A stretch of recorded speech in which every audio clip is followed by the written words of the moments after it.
તો કોંગ્રેસના સસ્પેન્ડેડ અને પૂર્વ કોર્પોરેટર નિલેશ કુંભાણી ભાજપમાં જોડાય તેવી શક્યતા છે. તો વર્ષ 2024ની લોકસભાની ચૂંટણીમાં કોંગ્રેસના ઉમેદવાર તરીકે તે ઊભા રહ્યા હતા, ત્યારે ભારે હાઈ વોલ્ટેજ ડ્રામા બાદ નિલેશ કુંભાણી મીડિયા સમક્ષ હાજર થયા હતા. ત્યારે ફોર્મ પરત ખેંચવાના અંતિમ દિવસે જ અચાનક તે હાજર થયા હતા. તો વર્ષ 2024ની સુરત લોકસભા બેઠક પરથી ભાજપના મુકેશ દલાલ બિનહરીફ થયા હતા.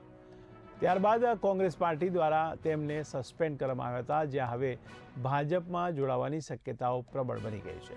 તો રાજુલા ખાતે CR પાટીલની મુલાકાત બાદ રાજકીય વર્તુળોમાં ચર્ચાઓએ જોર પકડ્યું છે. તો કોંગ્રેસના સસ્પેન્ડેડ અને પૂર્વ કોર્પોરેટર નિલેશ કુંભાણીનું નિવેદન પણ સામે આવ્યું છે. તેમણે જણાવ્યું છે કે મારી ફેક્ટરીનું ઉદ્ઘાટન હતું, જેથી મેં આમંત્રિત કર્યા હતા, જ્યાં ધારાસભ્યો સહિત અન્ય મહાનુભાવો પણ હાજર રહ્યા હતા. અહીં કોઈ પણ રાજકીય બાબતે ચર્ચા થઈ ન હતી. દિનેશભાઈ, 2000 તમારા ભાજપના નેતાઓ સાથેના ફોટો વિડીયો અને જે તે તમારી ટિકિટમાંથી ફોર્મ પરત ખેંચી લો, આ બધા સમીકરણો શું બતાવી રહ્યા છે? 23 તારીખે રાજુલા જળ સંમેલનનો માર્કેટિંગ યાર્ડમાં પ્રોગ્રામ હતો. એમાં પાટીલ સાહેબ આવવાના હતા, ભરતભાઈ સુતરિયા હોય, કૌશિકભાઈ વેકરિયા, જેવી કાકડિયા, મહેશભાઈ કસવાળા, હીરાભાઈ સોલંકી, ત્યાંના પ્રમુખ કનાણીભાઈ, બધા નેતાઓ રાજુલા આવતા હતા. ત્યારે પાટીલ સાહેબ જોડે મારા આગલા દિવસે વાત થઈ હતી. એમને કીધું તમારા વિસ્તાર રાજુલા હું કાલે આવું છું. ત્યારે મેં એમને આમંત્રણ આપ્યું મારી ફેક્ટરીએ ચા પાણી પીવા માટે મુલાકાત લેજો. એટલે એને આમંત્રણને માન આપી મારી ફેક્ટરી ઉપર આવ્યા હતા. બધા ધારાસભ્યો હોય, સાંસદ સભ્યો હોય, દિલીપભાઈ સંઘાણી હોય, પાટીલ સાહેબ બધા ખાલી અડધો કલાક માટે ચા પાણી પીવા માટે જ આવ્યા હતા.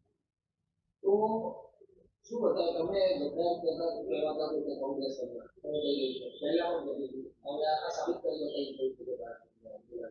2017માં આપણે આંદોલનકારીઓ બધા સાથે રહી અને કોંગ્રેસ સાથે હતા. આંદોલનકારીઓ અને આપણે મહેનત પૂરી કરી અને ટિકિટ આપણને કન્ફર્મ આપેલી હતી.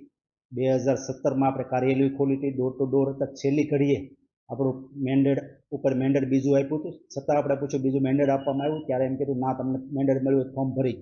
આપણે ફોર્મ ભરી દીધું. ત્યારબાદ છેલ્લી ઘડીએ કાપી દીધું.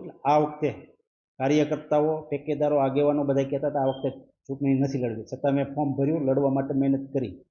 કાર્યકર્તાઓ, આગેવાનો, ઠેકેદારોની નારાજગી હતી કે ભાઈ ગયા વખતે આપણે મહેનત કરી હતી, ખર્ચો કર્યો હતો, ટિકિટ કાપી નાખી હતી છેલ્લી ઘડીએ, તો આ વખતે આપણે લડવું નથી. એટલે બધા ઠેકેદારો, કાર્યકર્તાઓ નારાજ હતા. એમની સાથે રહેવું પડ્યું. એટલા માટે આ બધું થયેલું છે.